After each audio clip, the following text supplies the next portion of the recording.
Throughout the history of Christianity, there are few writings more controversial than the Gnostic Gospels.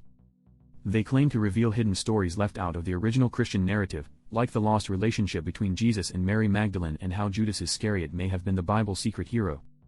Thought to be lost for centuries, their recent rediscovery has raised new questions about early Christianity and revealed fascinating details about an ancient Gnostic faith. In this video, I'll show you what's inside these lost books and why were they banned from the Bible. Welcome to the Gnostic Gospels, Christianity's forbidden writings. Gnostic Christianity is notoriously difficult to define. It doesn't refer to a single sect, nor did they follow a fixed creed. Instead, it's better seen as a range of early Christian movements bound together by a shared idea that they possessed hidden knowledge about Jesus. In fact, the word Gnostic comes from the Greek word gnosis, which means knowledge. Many Gnostic Christians believed that getting into heaven was not through good deeds or even faith, but by possessing secrets about the very nature of reality itself. The Gnostics wrote their beliefs down in texts we can loosely describe as the Gnostic Gospels. They are often styled as secret teachings of Jesus entrusted to an inner circle of disciples. But to understand where they came from, we must travel back 2,000 years to the dawn of Christianity itself. In the years following the crucifixion of Jesus of Nazareth, communities of his loyal followers spread across the Mediterranean. Over time, these groups developed into the very first Christian churches. But as the decades passed, a problem emerged. The generation that had known Jesus personally were growing old and passing away, and first third-hand accounts of Jesus' life were fading along with them. To preserve the teachings for future generations, early believers began writing down what they had seen or heard, often drawing on eyewitness accounts. Some of the earliest writings about Jesus were biographies that announced the good news of Jesus' life, death, and resurrection. Today, we know them as the four canonical Gospels: Matthew, Mark, Luke, and John.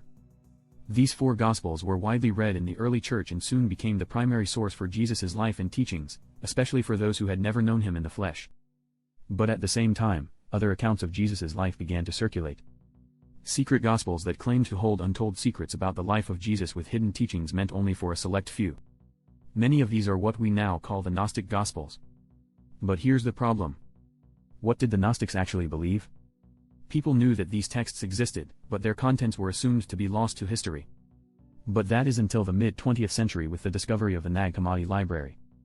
In 1945, a farmer named Muhammad Ali al-Saman was digging for fertilizer in the cliffs near the town of Nag Hammadi, Egypt. While searching through the soil, Muhammad stumbled upon a large red earthenware jar sealed carefully with bitumen. The jar had been deliberately placed at the foot of the cliff and by the looks of things had been undisturbed for centuries. Hoping for treasure, Muhammad broke open the pot. But to his surprise, he found 12 leather-bound books and part of a 13th. The texts were still visible, although they were written in a language unlike any he had seen. Unaware of the true value of his discovery, he took the books home, and according to the story, his mother is said to have used one of them as fuel for the fire. How any of these texts survived is a miracle. And from here the details get a little hazy, but it appears that the manuscripts slipped onto the black market. It would be years until one would resurface in the most unexpected of places.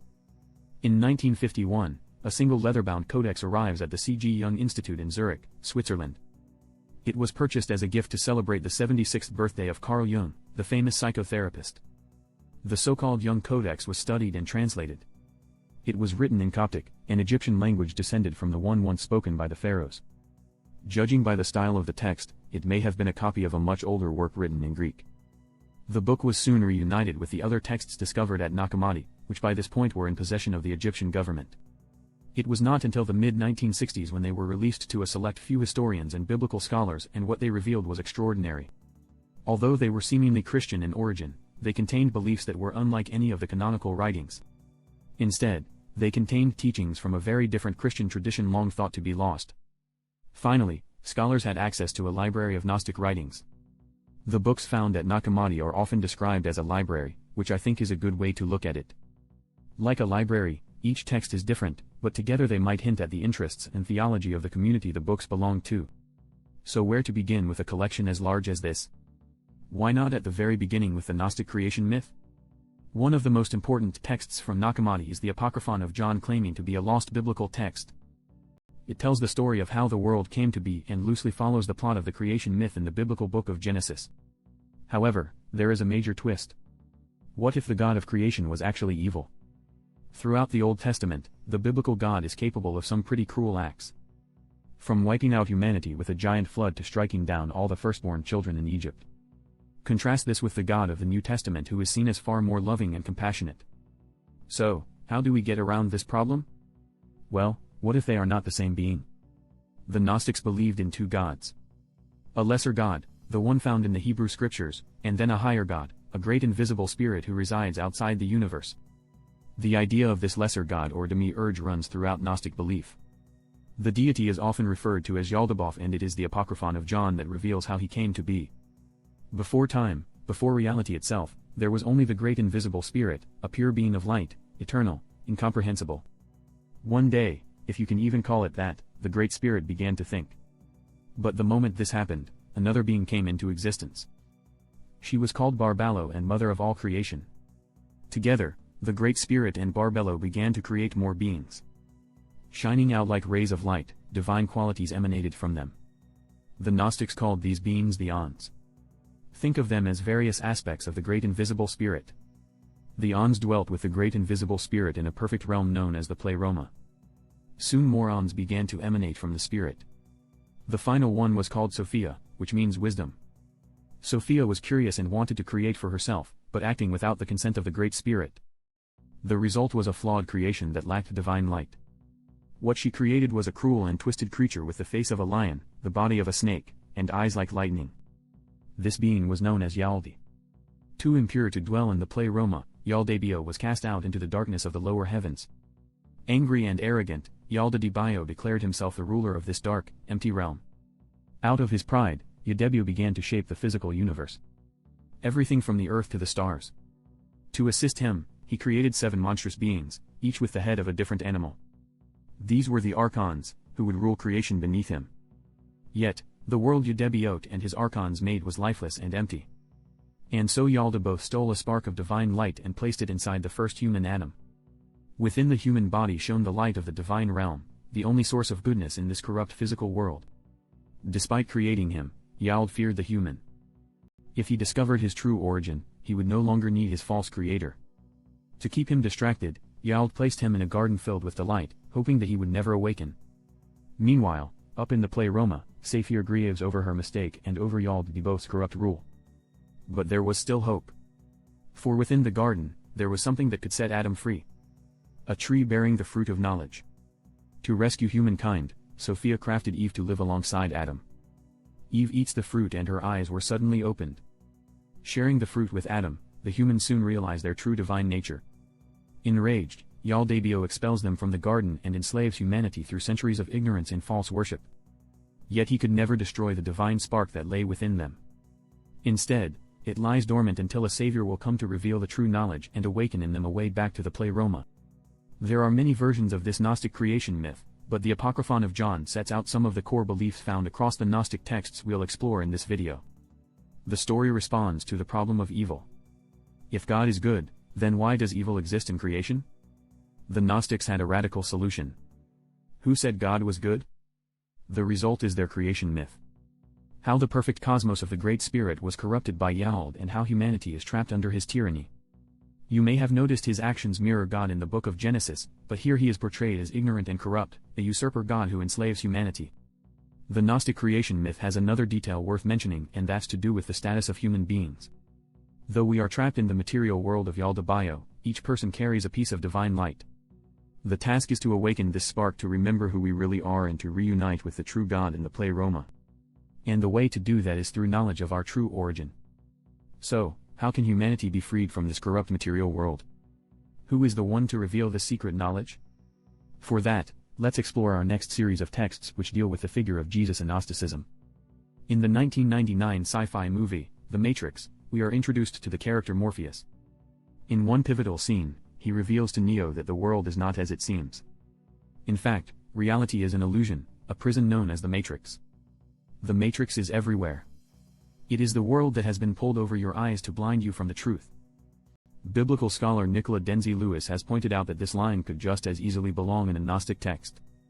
Like the character of Morpheus, Jesus is also portrayed as a revealer of hidden knowledge, though without the sunglasses and trench coat.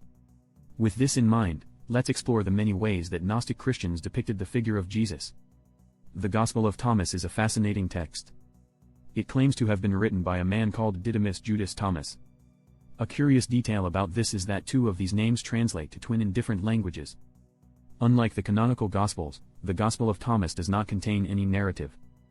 There's no mention of the life of Jesus here. His betrayal and crucifixion are absent.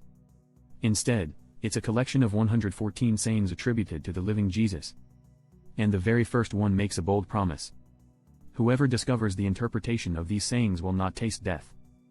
When translators went through each of the 114 sayings, they noticed something strange. Nearly two-thirds of them match passages found in the New Testament.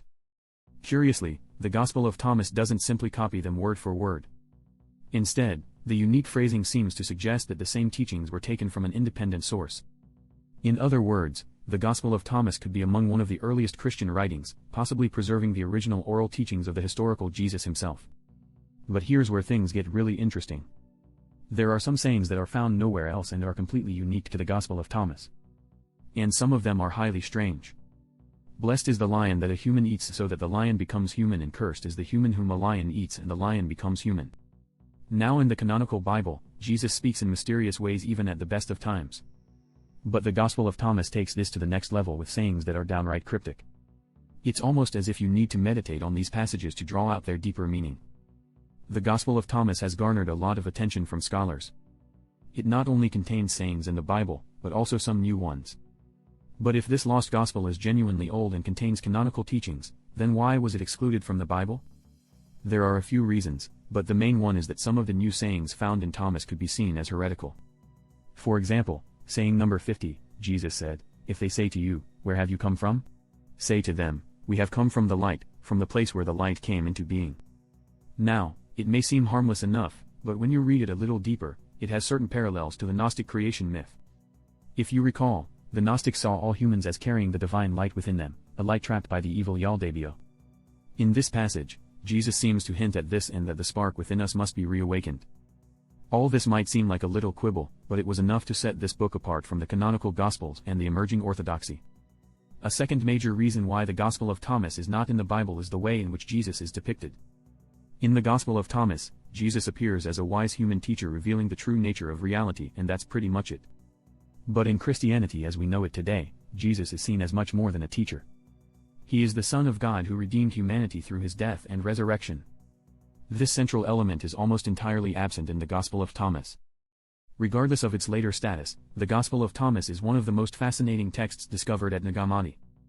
More surprisingly though, it's one of the few ones that we already knew about. Since the late 19th century, small fragments of this Gospel had been discovered, but the one uncovered at Nag Hammadi is the first complete copy. The fact that several manuscript fragments were discovered elsewhere suggests that this lost Gospel was once widely circulated and may have been a contender for the biblical canon. The Gospel of Thomas remains a subject of intense debate among biblical scholars, particularly those who are interested in the figure of the historical Jesus. But few texts have gained as much attention and controversy as this next one.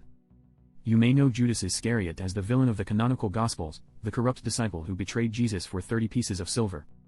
But what if I told you that Judas might have been instructed to by Jesus and was the only disciple who truly understood his message? It may seem like the stuff of conspiracy, but that's the focus of the Gospel of Judas, a Gnostic writing dating to the 4th century AD. This ancient text was not found at Nag Hammadi. Instead, it was discovered elsewhere in the Egyptian desert, and as you'd expect from a long-lost Gnostic writing, it too has a fascinating backstory. This document has been known about since the late 1970s and belonged to a series of owners. But once it left Egypt's hot, dry climate, the delicate papyrus began to rapidly deteriorate. Fearing its destruction, a later owner placed it in a freezer, hoping that the cold temperatures would preserve it. Unfortunately, this had the opposite effect. The icy temperatures damaged the fragile fibers that held it together, only accelerating its decay. Although it was badly damaged, enough of it survived to be translated. And here's what they found. The Gospel of Judas claims to be a secret conversation between Jesus and Judas set during the final week of Jesus' life. It begins with the 12 disciples praying to him only for Jesus to laugh, saying that they are all acting superstitious and do not truly know him. But only Judas dares to speak out, declaring, "I know who you are and where you have come from. You are from the immortal realm of Barbo." If you recall, Barbao is one of the Ons, a divine being from the heavenly realm of Gnosticism. By invoking her name, Judas reveals that he knows something that the other disciples do not, and that he alone understands Jesus' true identity. Jesus then takes Judas aside and reveals to him the hidden secrets of the universe. How the physical world is ruled by the corrupt demiurge and how only those who recognize the divine spark within them can ascend into the pleroma. After finishing this long exposition of Gnostic cosmology, Jesus entrusts Judas with a special mission to betray him so that his soul can finally be released. Speaking directly to Judas, Jesus says, "For you will sacrifice the man that clothes me." Understanding the nature of Jesus' request, Judas departs and betrays him just as he was instructed to. When the Gospel of Judas was revealed to the public, it was the subject of widespread media attention. It makes some compelling claims, especially that Judas wasn't the villain as he is seen today. Instead, he is portrayed as a loyal disciple who has simply been misunderstood. Although it is a fascinating story, the Gospel of Judas was likely composed centuries after the canonical Gospels, making it difficult to treat as a historical account. That said, it does open a window into the struggles of early Gnostic communities against the Church. By using the figure of Judas, they attempted to reclaim this often rejected biblical character in suggesting that he was the victim of a biblical smear campaign. If you ever get the chance to read this text in full, I highly recommend it. And if you're curious to hear what it sounds like, I've recently made a complete audiobook of it on my Patreon. The Gospels of Thomas and Judas are among the most famous non-canonical writings. They hint at a much wider world of Christian belief. But where these texts are most interesting is how they add to the Christian story. You see, in the canonical New Testament, there are a few gaps in the life of Jesus. For example, his preaching career begins at around age 30. But what happened before then? What was Jesus like as a child? One answer is the infancy Gospel of Thomas. Despite the name, this text has no relation to the Gospel of Thomas we saw before. Instead, it's a collection of apocryphal stories about the young Jesus, and many of them are really strange. The infancy Gospel of Thomas is kind of like Jesus' origin story. It describes the boy Jesus learning to control his divine powers, but often at the risk of those around him. In one story, a child runs into Jesus and bumps him on the shoulder. Angered, Jesus strikes him down, killing the boy. Frightened, the neighborhood children run away and tell on Jesus. When Jesus finds this out, he curses them and turns them blind. Jesus' childhood tantrum only comes to an end when his father, Joseph, scolds him. He can't go around killing people, but instead must use his powers for good. To make amends, Jesus reverses his punishments and raises the children back to life. Now, it's no surprise why these stories didn't make it into the Bible. This version of Jesus is downright malevolent. Still, the infancy Gospel of Thomas circulated widely for centuries. In fact, there are even medieval illustrations of these tall tales. But most curious of all is how one of these episodes where Jesus forms clay birds and breathes life into them is even mentioned in the Quran, the holy book of Islam. The infancy Gospel of Thomas is not the only piece of wacky Christian fanfiction. Another story comes from a text known as the Gospel of Peter, dated to the 2nd century. It features by far one of the strangest entities in all of Christian mythology, a talking cross. The Gospel offers an alternate version of the Easter story and begins with the guards outside Jesus' tomb. Suddenly, it bursts open and strange men come out with the risen Jesus. But following behind them is the true cross, the same one used to crucify Jesus. Here's what happens next. They heard a voice from heaven that said, "Did you preach to those who sleep?" And an answer was heard from the cross. Yes. Now, this simple answer is the only word the cross actually speaks. Still, to my mind, a giant talking cross would have been a fantastic addition to the Easter story. The figure of Jesus appears in a number of ways in the Gnostic Gospels. From the wise human teacher in the Gospel of Thomas to the divine seer in the Gospel of Judas, what connects these together is that the Gnostics saw Jesus primarily as one who revealed hidden knowledge about reality itself. Like the character of Morpheus in The Matrix, the Gnostics believed that Jesus' hidden teachings revealed that the world is not what it seems, but is an illusion created by Yaldabaoth. All we have to do is wake up. But the disciples of Judas and Thomas weren't the only ones to receive hidden wisdom. In fact, some claim that Jesus' closest disciple wasn't even a man. Of all the characters in the Christian story, none have captured the imagination quite like Mary Magdalene, especially surrounding her relationship with Jesus. In the New Testament, Mary Magdalene is the follower of Jesus and one of the very first to witness his resurrection. However, in later Christian tradition, she developed a bad reputation. Early church fathers began to identify her with an unnamed sinner who washes Jesus' feet or with a prostitute who repents her former ways. But nowhere in the Bible does it explicitly say that they are the same person. In recent years, there have been efforts to restore the status of Mary Magdalene. Some even suggesting that she might have been Jesus' favorite disciple. Mary Magdalene features in many of the Gnostic Gospels, but one text in particular has inspired endless speculation, the Gospel of Philip. Now, it's not a gospel in the strictest sense. Instead, it's a collection of esoteric sermons, cosmologies, and ritual teachings, but one passage has caught the attention of scholars as it seems to suggest that Mary and Jesus had an intimate relationship. The text is fragmentary, so parts are missing. But here's what it says. Mary Magdalene was the companion of the Savior. He loved her more than all the other disciples and kissed her on her text missing more often than he kissed the rest of the disciples. The disciples asked him, "Why do you love her more than any of us?" Awkward missing text aside, the Gospel of Philip has often been interpreted as evidence of a long-standing rumor about Jesus and Mary that they may have been romantic partners. However, others urge caution. You see, it all depends on how you translate this passage. The word companion here can have a range of meanings from associate all the way to spouse. Secondly, there is debate over what this kiss actually means. You see, throughout the New Testament, it often appears as a form of greeting. Most famously, of course, when Judas Iscariot identified Jesus with a kiss. Elsewhere, the Apostle Paul describes a holy kiss as a common greeting among Christians. Whatever the nature of their relationship, the Gnostic Gospel of Philip clearly suggests that Mary Magdalene held a privileged position among the disciples. In some Gnostic circles, Mary Magdalene was seen as the recipient of Jesus' innermost teachings, and that's certainly the case with the Gospel of Mary. It's one of the few texts that we knew of before Nag Hammadi. It appears to describe a conversation between Jesus and Mary. One of the topics they discuss is what happens to us when we die. Jesus reveals to Mary the journey every soul must undertake to reach the highest heaven. The soul must recite certain passwords, often in the form of hymns. After Jesus reveals these things to Mary, the disciples speak with her, consumed by jealousy. Much to their disappointment, they cannot understand why Jesus would withhold such important information and reveal it to, well, a woman. The status of Mary Magdalene in the Gnostic Gospels is a fascinating subject. Aside from the popular rumors about whether she and Jesus had a secret romance, scholars have been interested in what these texts reveal about the role of women in these early Christian communities. Mary's privileged status may suggest that the Gnostic communities were far more equal than other churches. Yet, according to some Gnostic Gospels, the keys to heaven appear to be given to Mary Magdalene, whose hidden knowledge contains Jesus' most secret teachings. On our journey through the Gnostic Gospels, so far we've dived into lost teachings and misunderstood disciples. But there's one final thing that often doesn't get talked about enough. What was it like to be a Gnostic Christian?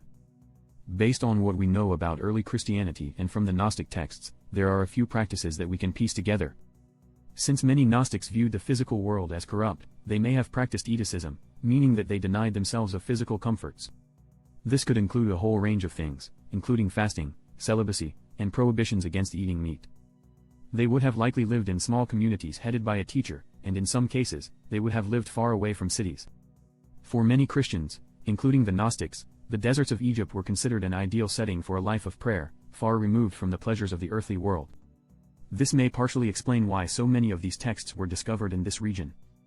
But for one of the most secretive Gnostic practices, we must again turn to the Gospel of Philip. It speaks of a holy sacrament known as the bridal chamber. What this practice actually involved is a mystery. The Gospel of Philip seems reluctant to divulge its secrets. The bridal chamber remains hidden. It is the holy in the holy. Now, the name itself might suggest some sort of wedding ceremony, but the details in the text hint that the bridal chamber only involved a single person. Many believe it was a ritual meant to unite the believer's earthly soul with its heavenly counterpart. Those who successfully passed this rite were known as the sons of the bridal chamber and were regarded as the holiest members of the community. The Gnostic Gospels are also full of hymns and liturgies. But one of the most unusual among them are the many vowel chants. In one liturgical text, you can find these long strings of letters. It's believed that chanting these vows in a long sustained manner could bring the practitioner closer to the divine. Much like the Alm in Hindu and Buddhist meditation, ancient rituals like these give us a new angle to understand the Gnostic Christians. Just like the Christianity of today, their religion was not just about writing things down, but about practicing it through worship.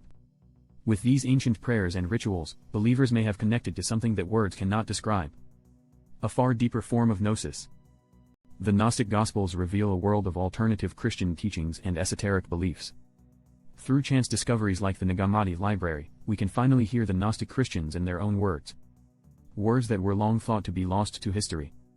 But what happened to the Gnostics? If they were once so widespread, why did they fall into obscurity?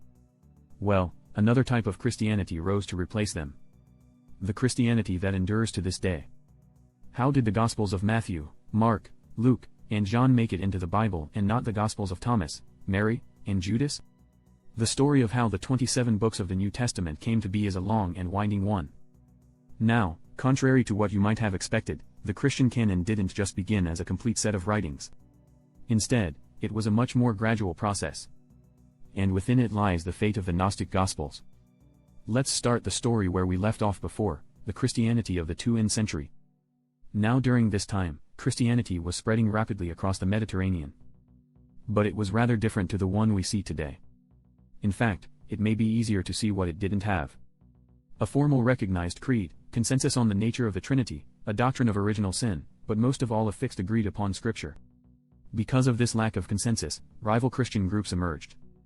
The most established of these early Christian groups coalesced around the earliest writings from the letters of Paul to the Gospels of Matthew, Mark, Luke, and John. They broadly shared the same beliefs, especially that Jesus was divine and had died for the sins of humanity. Later, they would call themselves the followers of the correct opinion, or in Greek, Orthodox.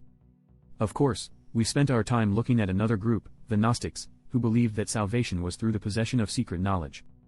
Soon, they began to compete against one another, vying for supremacy over the very soul of Christianity itself, but only one would emerge victorious. And it was largely due to the work of one man, Irenaeus of Lyon. Irenaeus of Lyon is one of the most prominent early Christians and would prove to be the Gnostics' greatest enemy. His most famous work is a series of writings known as Against Heresies. Written in 5 volumes, it was a methodical takedown of every Gnostic belief and text that the author came across. Irene argued that Jesus' message was available to all and wasn't about hiding secrets. For Irenaeus, the writings he believed were the most authoritative are the ones we find in today's New Testament. They were some of the oldest writings around and therefore closest to the historical life of Jesus. I did not defeat Gnosticism in one stroke. But his devastating arguments against them likely marked the beginning of the end.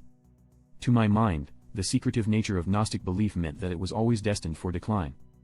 A religion that's withdrawn from society is not designed for growth or converts. This is in contrast to the emerging church, which at the time was far more open and benefited from a highly organized structure. This allowed it to grow larger, gain more followers, and become more assertive against what it saw as the threat of Gnosticism. By the start of the 4th century, Gnosticism was already in decline. Meanwhile, the church was in the ascendancy and was about to receive a massive advantage. For centuries, Roman emperors saw Christians as a threat and carried out a policy of persecution. But that was all to change with Constantine, who adopted a position of tolerance towards Christians. In fact, he convened the Council of Nicaea, where bishops drafted their first great statement of faith, the Nicene Creed. It affirmed their version of Christianity and that anything else was heresy. In the years that followed, Christianity became the state religion. But there was still one more step in the journey of the New Testament canon. Even now, many churches lacked a universally recognized list of writings. A key milestone came in 367 AD when the influential Bishop Athanasius wrote an Easter letter to the various churches. In it, he outlined the 27 books he considered authoritative, a list identical to the New Testament canon we know today.